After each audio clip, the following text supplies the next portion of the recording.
When the weather outside is frightful, your PC can look so delightful. So let it snow, let it snow, let it snow. Today we're going to be taking a look at the Silverstone Air Penetrator 184i ARGB. It is a 180mm class fan. Let's take a look at a little bit of specs. So, basic spec information: dual ball bearing, amperage range, CFM range, airspeed. Static pressure is actually pretty good considering the size of the fan and the noise level. Alright, this is the way the RGB looks on this massive 180mm class fan. There is plenty of little LEDs. Right now it's only spinning at 20%. No worries about my fingers. If you want me to count them, I mean, I'm going to say that there's like, oh, it might be 12 or 14 of them, which you kind of need for such a large fan just to get good color smoothing.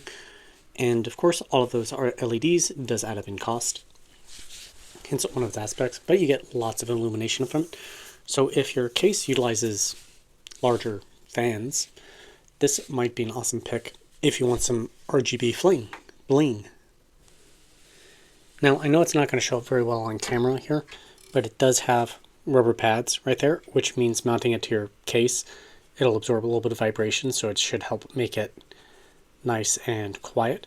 If we take a look at the backside, well, you see all those little fin grates. That's going to help direct the air and make it a more streamlined pattern, which is why this is called an, quote, air penetrator.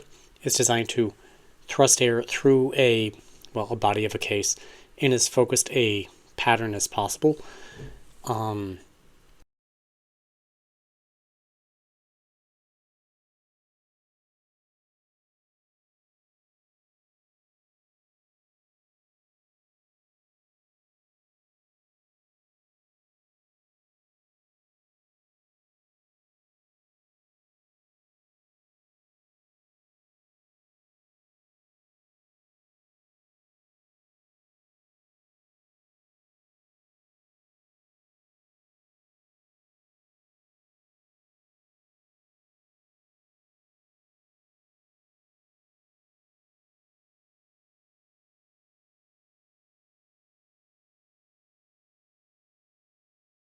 Kind of my opinion on the matter. In computer cases, it doesn't matter as much because most computer cases aren't really more than 180mm wide. I mean, I guess technically 200mm glass fans for cases, but that's kind of beside the point. But they'll fill the case kind of anyway, so it doesn't really matter as much depending on the case layout. Stopping the fan for a minute so we can take a look. It's got the same sort of ridges that we saw on the Shark Force when I reviewed that a while back. That just should help trip the air and help focus it along the fan blade's guide path so it doesn't really roll off the edges. Just overall improves the efficiency.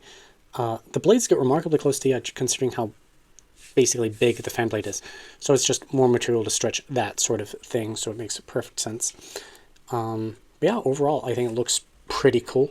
Obviously, this is a massive fan, so you need to have a kind of a build plan in mind for it.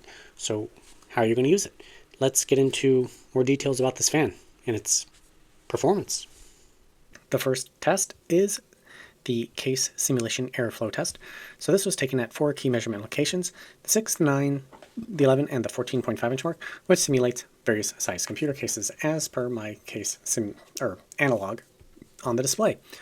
So a 6 inch mark is sort of like having a very small compact case. Think of mini ITX. That's still a front-to-back airflow design. This type of test generally assumes that your cooler is an air-cooled type system, not an AIO, but the 6 mark has one exception to that. If you put fans at the bottom of your computer case, much like you can in the Torrent, and you blow the air up towards your GPU, that'd be like the 6 inch mark.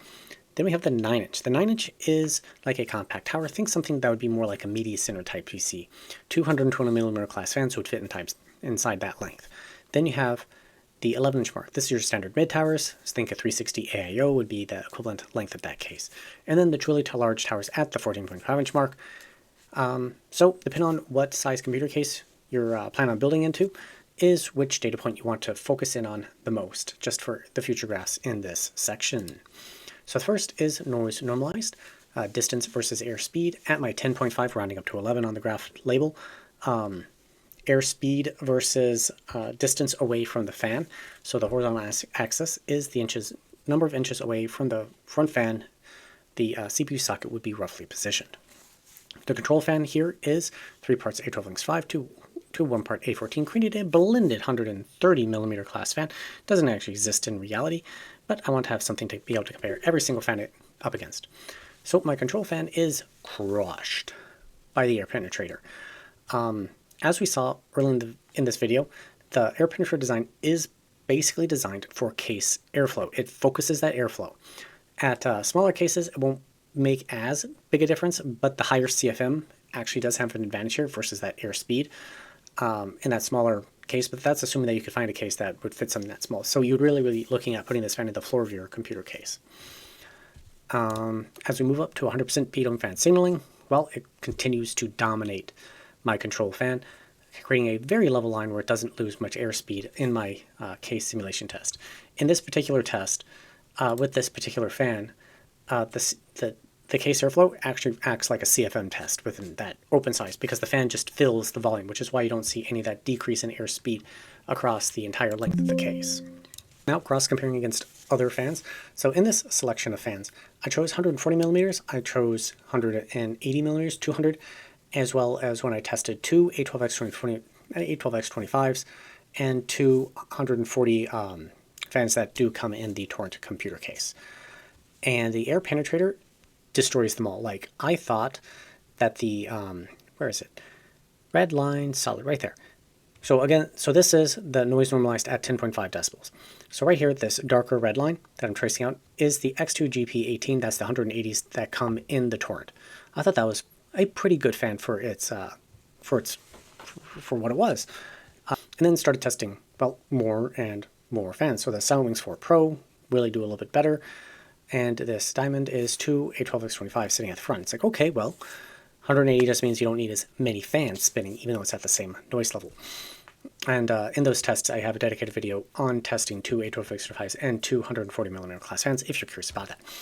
Anyways, so this air penetrator, other than at the 60th mark, the very smallest computer case size, it's the best. So taking a look at it again in a different perspective, this way it's a bar graph, 10.5 decibels once again. So I'm only displaying the 6 and the 11-inch marks. So it does better than everything else at the 11-inch mark. At the 6-inch, it isn't quite ranked as high, and the way these are ranked is by the ranking of the 6, the 11, and the 14.5-inch mark, skipping the 9. And it kind of speaks for itself. So moving things up to my newer 18.5 decibel noise normalized mark. Again, the air penetrator doesn't quite, or not really again, but here the air penetrator doesn't quite meet that ultra high end. So in these smaller computer cases, they're ones that are just move a bit more air at a higher velocity. But that total CFM value may very well be higher. So it's going to be a balancing act there. You're blowing air up into your GPU. So really your GPU is only going to inhale so much, and the extra air is going to go around it. So really it's going to be about case optimization at that point.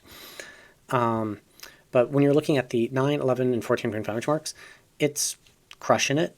Like at the 9-inch mark, it's tied with a bunch of other fans at the very tippy top, but really nothing else is competing with it. And what actually surprises me here on this graph is just how much better it actually is than the other 180 millimeter class fans. And even the Shark Force 160 is on here, and the Noctua A20, which is a 200 millimeter class fan, it's beating out that fan.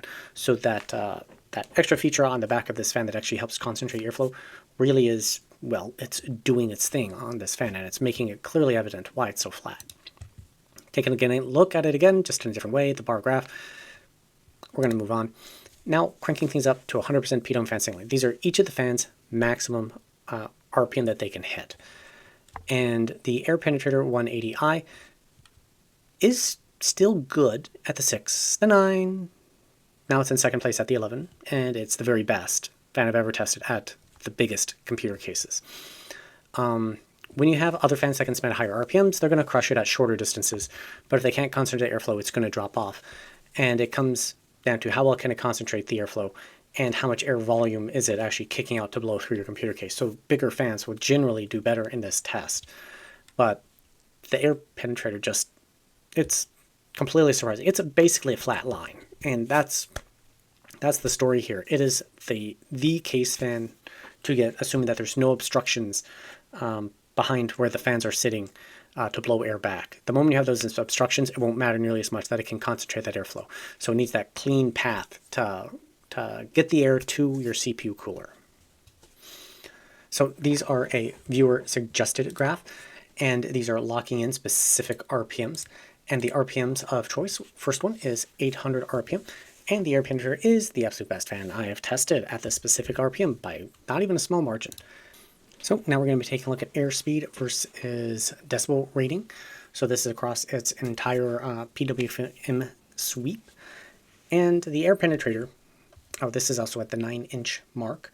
On this graph, we got the A12 Extreme 5, the X2GP14, the X2GP18, two A12 Extreme 5s, two X2GP14s, the Noctua A20, which is a 200mm class fan, which is the maximum size my case simulation test can actually fit. And we have the air penetrator. Well, the air penetrator can move the most air by not a small margin. So again, like I mentioned earlier, if you got a clean, essentially bracket for whatever the fans sit into, so it blows air back, it's the best you're going to get. Now, the case needs to be designed for this size fan more or less in mind to not have very much obstruction, and then it'll be the best fan you'll have ever gotten your computer case for it. But mind, it is a specialty size at, well, that particular size.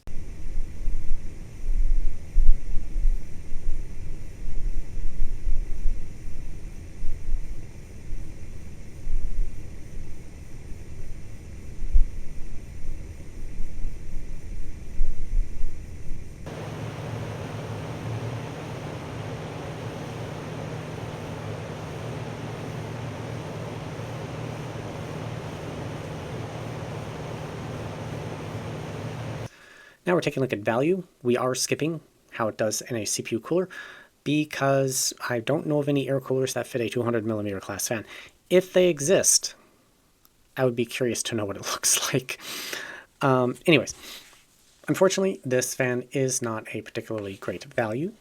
It is something like a $46 fan, which makes it quite expensive. So even though its performance is great, value proposition is performance per dollar equation. So a fan that is crappy enough, as long as its performance is good enough, will score incredibly well on this graph. While a fan that is incredibly good performance, but its price is insanely expensive, is going to perform horribly on this.